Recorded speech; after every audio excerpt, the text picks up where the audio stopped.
Well, good afternoon, everyone. We are honored to welcome President Joseph Biden to the district's Emergency Operations Center. We call it the EOC. We just came from a briefing with the President and members of his cabinet on extreme weather. And I want to recognize and thank Secretary Mayorkas, who has been with us here at the EOC when we opened it in 2023.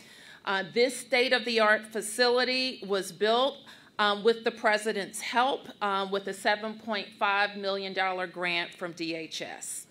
I want to thank all of the members of the EOC team that you see behind us, Mr. President. They work daily with partners across the district to keep us safe. We have activated this EOC more than 24 times since opening last year. I've had to declare 34 heat emergencies. And as we know and we've been briefed on today, they're happening earlier and lasting longer. In the middle of a heat emergency, for example, last year, this EOC responded to Canadian wildfires and the impacts of those fires on our city. A month later, we activated again when we had a short but devastating storm in a part of D.C. And we're seeing more and more of the heat. The heat is more extreme. The rain is more severe. And in the winter, we're also seeing swings of one extreme to the other. We are proud, Mr. President, to work with you, because of your bipartisan infrastructure law, D.C. will receive over $3.5 billion to upgrade our infrastructure so that our city is more resilient. We know that this is the hard work of government. The quality of our lives and our children's lives depend on this work, and our future depends on this work.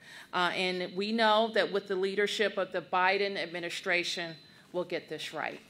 Ladies and gentlemen, our President, Joe Biden.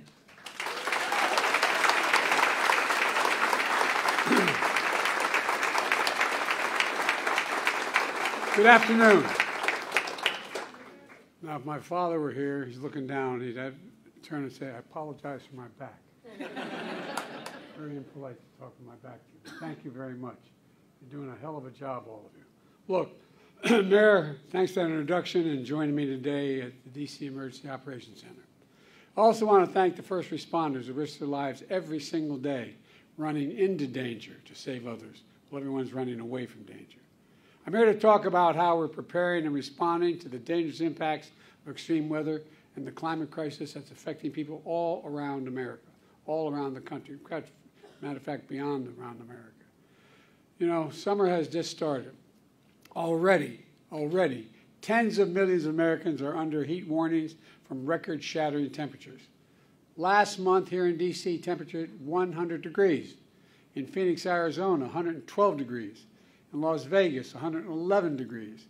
Above normal temperatures also are expected for much of the country in July, especially in central and eastern United States.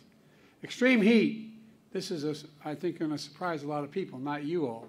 But extreme heat is the #1 weather-related killer in the United States. More people die from extreme heat than floods, hurricanes, and tornadoes combined. Say that again. Combined, more people die from heat than those 3 other major issues. And look, right now we're also tracking Hurricane Beryl, which is passing through the Caribbean. It's the earliest time ever a dangerous Category 5 hurricane has been recorded in American history. People impacted islands and communities are in our prayers, and we stand by to provide assistance to them. Look, extreme weather events drive home the point that I've been saying for so long. Ignoring climate change is deadly and dangerous and irresponsible. These climate-fueled extreme weather events don't just affect people's lives, they also cost money, they hurt the economy, and they have a significant negative psychological effect on people. Last year, the largest weather-related disasters cost over, get this, $90 billion in damages in America. $90 billion in damages. That's the cost so far, last year. They drove nearly 2.5 million people out of their homes, from Hawaii to Vermont. These events also pose serious threats to our nation's transportation system, to our power grid, farms, fisheries, and forests. In each case, costing lives and costing money. And the impacts we're seeing are only going to get worse, get more frequent, more ferocious, hitting our most vulnerable people in the most hardest hit communities in the world. Look, you know, we can change all that. It's within our power. That's why today I'm announcing 5 new actions my administration is taking to address extreme weather, including heat and other hazards. The first, the Department of Labor is proposing a new rule that, when finalized, will establish the nation's first ever federal safety standard for excessive heat in the workplace. This includes things like developing response plans to heat illness, training employees and supervisors, implementing rest breaks, access to shade and water. You'd think we'd have to tell people access to shade and water. But, I mean, gradually easing new employees into heat environments. Across the country, workers suffer heat stroke or even die just doing their jobs. This new rule will substantially reduce heat injuries, illnesses, and deaths for over 36 million workers to whom it will apply, from farm workers to construction workers, postal workers, manufacturing workers, and so much more. You know, I want to thank Vice President Harris for the work she has done since she was in the United States Senate that led to this rule. Second, in the coming days, my Federal Emergency Management will also finalize a rule to improve our nation's resilience against flooding. Resilience. FEMA will now factor in the effects of future flooding for any federally funded construction project. That is, we're going to look at what caused the damage, what broke down, and what the best way to repair it is. Not just bring it back to what it was, but prioritize making it better. Prioritize nature-based solutions to reduce risk of floods. Look, third, FEMA is announcing nearly $1 billion in grants for over 650 projects across the country that help communities protect against natural disasters, including extreme heat, storms, and flooding. These grants will also help advance my Justice 40 initiative to deliver at least 40% of overall benefits of clean transit, clean energy, and climate investment to devastated communities, to the poor communities always left behind. Fourth, the Environmental Protection Agency is releasing a new report showing the continued impacts of climate change and the health of the American people and on our environment. This report will help us prepare better, respond faster, and save more lives. And fifth, later this summer, my administration will convene the first ever White House Summer on Extreme Heat, bringing together state, local, tribal, and territorial leaders and international partners who are protecting communities and workers from extreme weather every single solitary day. You know, along with these actions, another reason why we're here today is to get the word out so folks know these resources are available to them and anyone who needs them. I was telling the group who briefed me earlier, my brother has an expression, you got to know how to know. We think everybody understands government. It's complicated. We want the American people to know help is here, how to get that help. Follow the guidance from local leaders and public safety officials. Stay indoors, somewhere cool if you're vulnerable. Be careful on hot pavement. Know the signs of heat stroke like headache, nausea, and dizziness. And always have water with you whenever you're outside this summer. Today's announcements build on historic action my administration has already taken to address extreme heat events.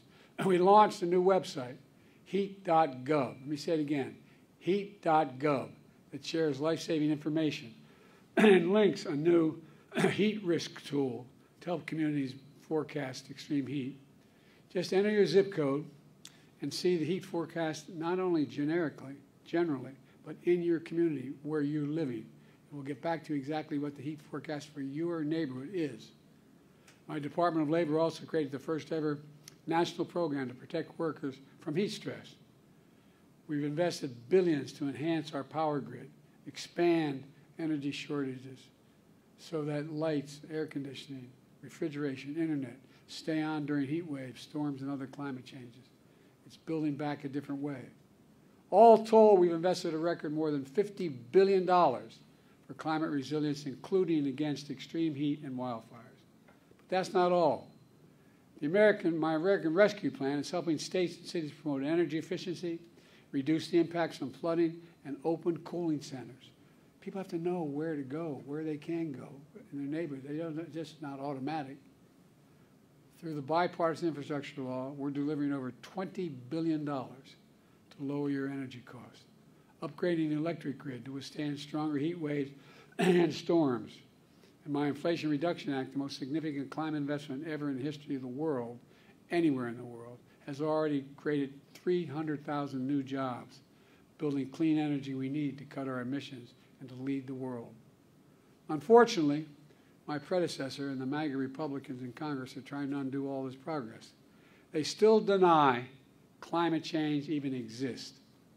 They deny climate change even exists. They must be living in a hole somewhere at the expense of health and safety of their own constituents. They deny it exists. Every single congressional Republican voted against the investments which created these jobs and combat climate change. Many of them are trying to repeal those climate provisions and kill those jobs. I quite frankly think it's not only outrageous, it's really stupid. Everyone who willfully denies the impacts of climate change is condemning the American people to a dangerous future, and either is really, really dumb or has some other motive of that. How can you deny there's climate change, for God's sake? Let me close with this. When disaster strikes, there are no red states or blue states. I've demonstrated that. I said no matter whether you vote for him or not, everyone's going to get treated fairly. They're just communities, not red communities, blue communities. They're just communities. Families looking for help. And my administration is going to be there for you every step of the way. We just have to remember who we are, for God's sake. We're the United States of America. The United States of America. There's nothing beyond our capacity if we work together. So God bless you all. We're just getting started here, man. I'm confident we're going to get this done. Now I want to turn it over to Clint Osborne, Director of the Acting Director of D.C. Homeland Security and Emergency Management Agency, to tell you what his team's incredible work is doing on the front lines for extreme weather events. Where are you, pal? Right behind you. Well done. By the way, this guy does everything. I get in the elevator, he's operating the elevator. I tell you, that's what they call full service, man. Full service white glove emergency management. Thank you, man. Yes, sir.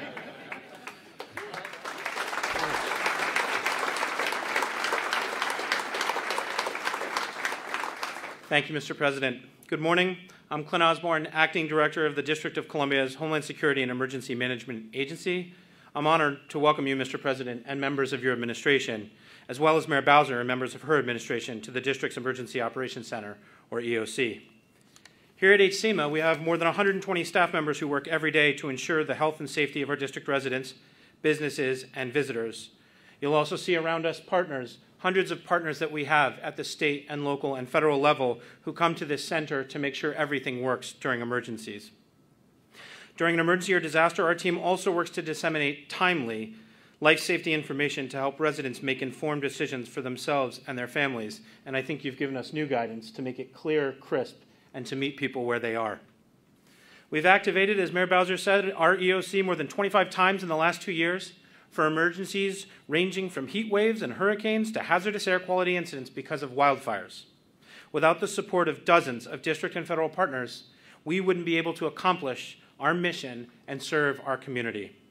I'd like to take this opportunity, Mr. President, to introduce you to just a few of the folks who make up the district EOC team.